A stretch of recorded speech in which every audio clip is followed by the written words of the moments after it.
বাঁকুড়া জেলার রায়পুর ব্লকের অঙ্গনওয়াড়ি কেন্দ্রগুলিতে নিম্নমানের এবং ছত্রাক লেগে থাকা ডাল সরবরাহের মারাত্মক অভিযোগ। এই খাবারই শিশুদের রান্না করে খাওয়ানো হচ্ছিল বলে দাবি ক্ষুব্ধ এলাকাবাসীর। ঘটনা জানাজানি হতেই তীব্র চাঞ্চল্য গোটা ব্লক জুড়ে। খবর পেয়ে পরিস্থিতি খতিয়ে দেখতে স্বয়ং রায়পুরের বিডিও উদয় নারায়ণ দে এবং রায়পুর বিধানসভার বিধায়কের প্রতিনিধি জয়দেব লাহা সরবরাহকারী গোডাউনে যান। গোডাউনে রাখা চাল ও ডালের মান দেখে হতবাক আধিকারিকরাও। বিধায়কের প্রতিনিধি জয়দেব লাহা জানান, দীর্ঘদিন ধরে চাল ডালের মান নিয়ে স্থানীয় বাসিন্দারা সরব হচ্ছিলেন। সেই ভিত্তি করেই মেলেরা অঞ্চলের বিভিন্ন আইসিডিএস কেন্দ্র থেকে ডালের নমুনা সংগ্রহ করা হয়।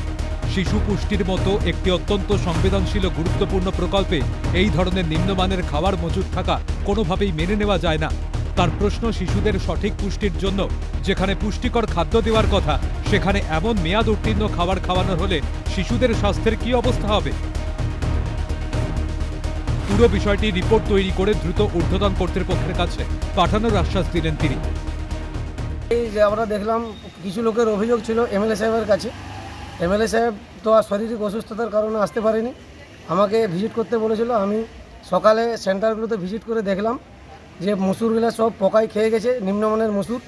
সেই মসুরগুলো দেখে তৎক্ষণাৎ এমএলএ সাহেবকে আমি খবরটা জানাই। এমএলএ সাহেব বিডিও স্যারের সাথে যোগাযোগ করে বিডিও সাহেব সমেত আমরা গোডাউনে ভিজিট করলাম। ভিজিট করে পরে দেখা গেল যে ওইখানে সেন্টারে যে মসুর ছিল সেইখানে এইখানেও ওই নিম্নমানের মসুর দেওয়া হচ্ছে।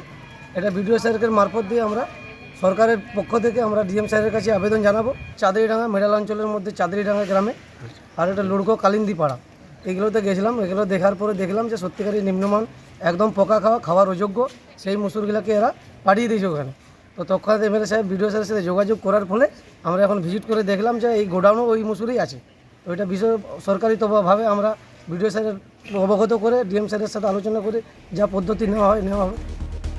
শিশু স্বাস্থ্য নিয়ে উদ্বিগ্ন রায়পুরের অভিভাবকরা। সরবরাহকারী ঠিকাদার বা চক্রটির বিরুদ্ধে কঠোর আইনি পদক্ষেপ না নিলে এই ধরনের কাণ্ড বারবার ঘটবে।